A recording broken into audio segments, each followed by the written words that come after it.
क्यों है भाई? Ronnie sir आए कि नहीं? Mr. Screwvala?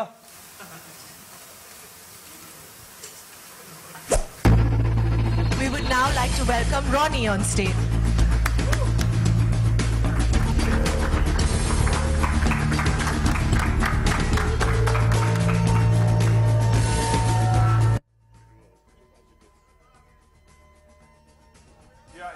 We'll be doing photographs in a little. Ronnie sir, apart from being a badass Kapuri dancer on the dance floor, we've had many of those nights. You're also my most favorite and inspirational figures in the film industry. So I always wanted to ask you this question: how do you manage to dream with your eyes open? How is that possible? Well, I think they got me to do this pose, and I think it's the first time in a book somebody's lying down, and I hope it'll be a positive one. But if you want to try it out, why don't you come and join me right here? Okay, maybe I can come this in. And, you know, we can try this pose. Your hand is here. We can try this pose Your here. legs are like... How does that look? Can we please have the chairs on stage? Sounds good. Come, let's sit.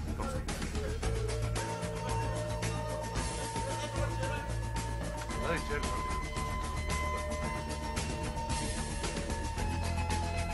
You see how the media runs the press conference anyway, right?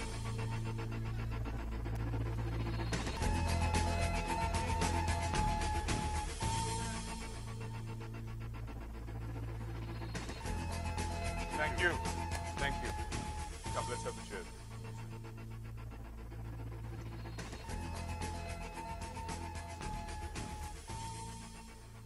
We would like to request Mr.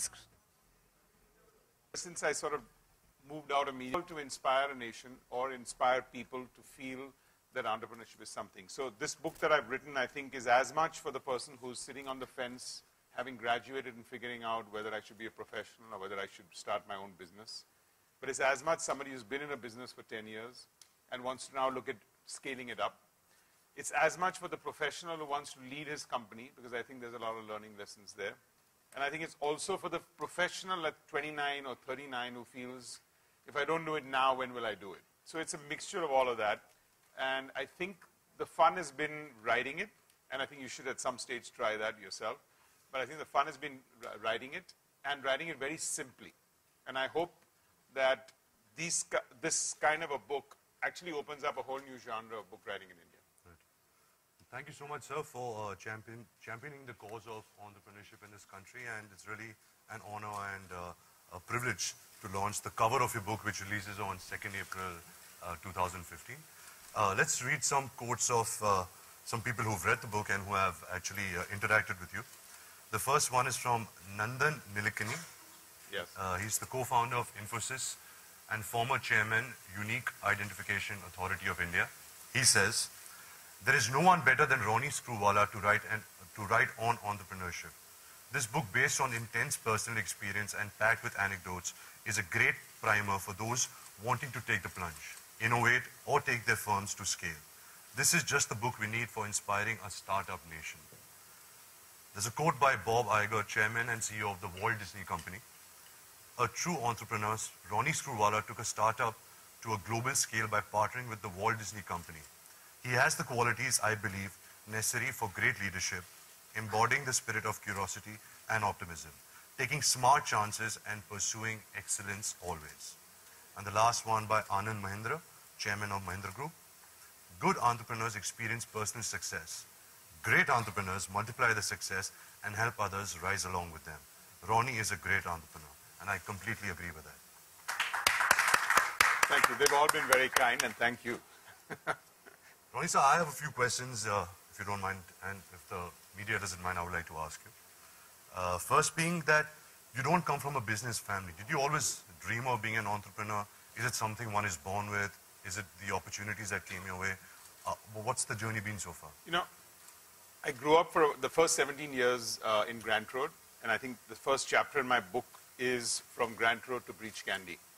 And I think those were the formative years of my life. It also teaches you some sort of very strong values. But I think one of my first failures, first real failures, was I was in cathedral school. I sort of graduated with flying colors, and I was overconfident. I went into college, and in the second year I failed. And at that stage, it could have been a disaster, because here I was, I thought I let my family down.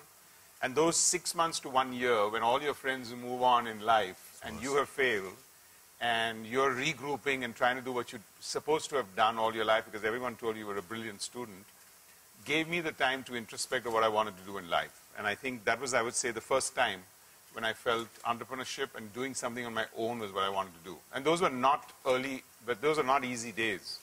Nobody was funding anybody. There wasn't an entrepreneurial ecosystem. So I think it was a tough time at that stage. It was also a time when my dad was absolutely determined that I should do my chartered accountancy. So that's how it started. But I think it was around that time when one decided I want to do something of my own.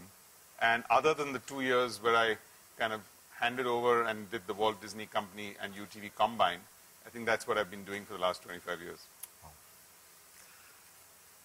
You have done some of the most unthinkable things in the past, from pioneering cable TV in India to building the largest media and entertainment company. How did you do it, and what was your drive? Well, that would take a whole book, right? At the end of the day, if you want to answer those kind of questions. But, you know, I think at the core of a couple of things that I believe, one of my favorite phrases is from Patton, General Patton, who says, all glory is fleeting. And I think that is something that I've sort of resonated with me from the early days when I saw the movie Patton. And it sort of struck with me that it's actually true. And I can't tell you that in the media industry, it's even more truer than most, because you're as good as your last big hit, you're as good as your last success, and then you could be history tomorrow. So all glory is fleeting. If you stay with that moment, you kind of stay curious all the time. And I think the second one is really the ability for you to just stay at it and stay at it and stay the course. And I know a lot of people think, oh, but you came in there and then you exited this and then you sold this to somebody. But I'm saying I don't think there have been that many people who stayed in an overall media and entertainment business for 25 years and still survived. So I think that is the base of mine. And I think the only reason one did is that I took every failure as a comma and not a full stop. And I think that's been some of my learnings. Ronnie, I also must add my experience with you. I remember that we've done a bunch of movies. You know, Rajniti, Wake Up Sid, Barfi. So I've been interacting with you from the beginning of my career. And I think one really admired trait of yours, which you know, I can never forget, is that people with experience, they don't really impart their knowledge. They don't really share with you. They don't really advise. And I think the kind of advice that you've given me from the beginning of my career to now has really been very valuable to me. And thank you so much for that. And I'm sure that all, you know, all of us, when we read the book, when we see this book, I think we can get inspired by a brilliant journey that you've had so far in the film industry and the television and the media industry. Thank you. Thank you for that. Thank you for that. Thank you. We would now like to open the floor for questions.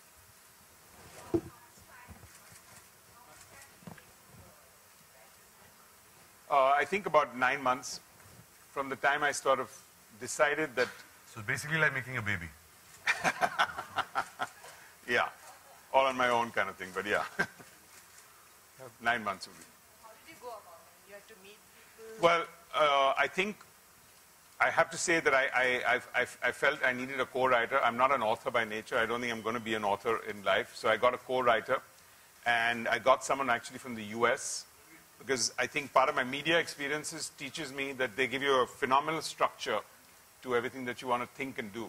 And I think he set me up well to give me a structure for the book and a sort of ease and flow of language. And then it was more up and down. We'd spend Friday evenings, Saturday evenings on the phone, long distance. I got him to come in here and share 4 or 5 days with me everything that I had to sort of cathartically talk about, and then go back and meet almost 50 to 100 entrepreneurs here. And then it was pretty much every Saturday and Sunday for a fair period of time. Yeah, good afternoon to all.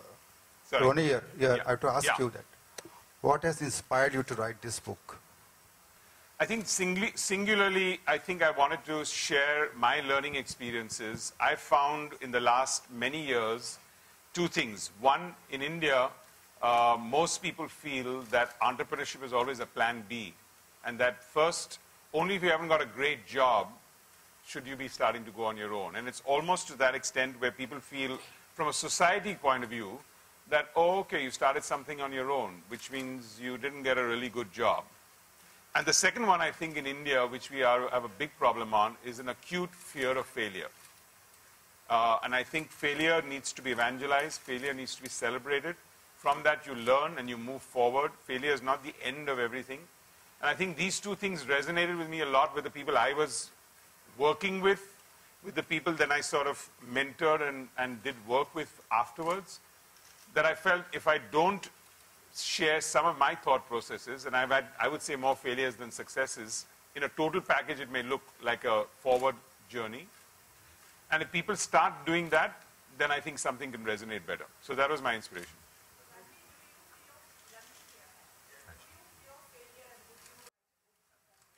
Do I feel failure? Of course. I think feeling failure is very important.